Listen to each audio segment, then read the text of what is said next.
So when we look at kidney function, there's something that is often checked by, as a screening tool by most family physicians, called the estimated glomerular filtration rate. It's often found on the basic metabolic panel, and it is calculated based on something called serum creatinine, right? Serum creatinine is used to calculate what your GFR is, and it's an estimate. You know, for you guys that get your labs done in the United States, you'll almost always see, you know, two numbers. It'll be estimated GFR, which is what yours might be, unless you're African American, and there'll be a different value for that. And the value for African Americans usually shows an estimated GFR that is higher, typically around 10, 12%, something like that. Why is that? Okay, so the question is because the assumption is that African Americans tend to carry more muscle mass than other population groups, and therefore their GFR will be higher.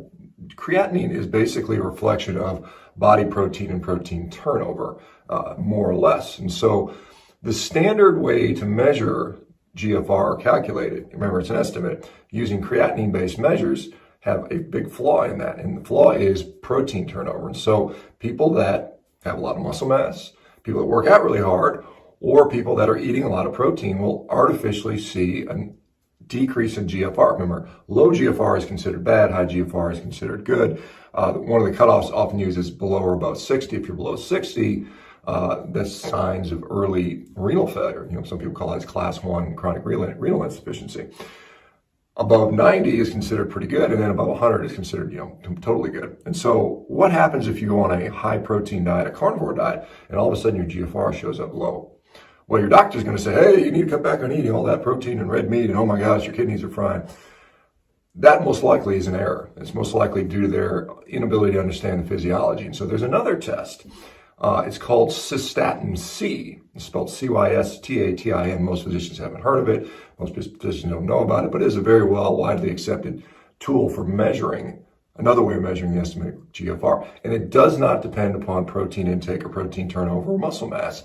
And so when you do those together, you might see a low GFR with creatinine, but your GFR based on Cystatin C is completely fine. So here's a nice example. Dr. Ted Naiman,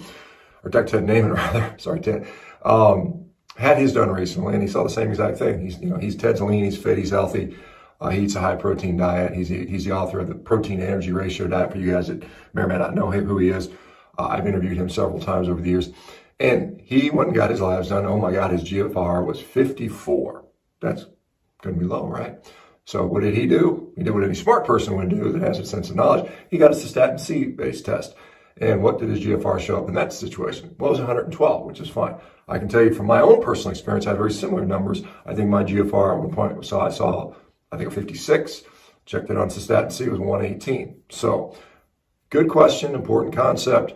You need to educate your doctor. If you're a physician and watching me, just go read up on Cystatin C. Look at the literature, the primary literature on Cystatin C versus creatinine-based measurements, and you'll see that Cystatin C completely eliminates the confounder of high protein diets, high muscle mass, on and on and on. So anyway, we know meat is not killing your kidneys, high protein is not killing your kidneys. That's garbage, it's nonsense. 2018 paper from Stu Phillips clearly demonstrated that. So just educate yourself, guys. Good question.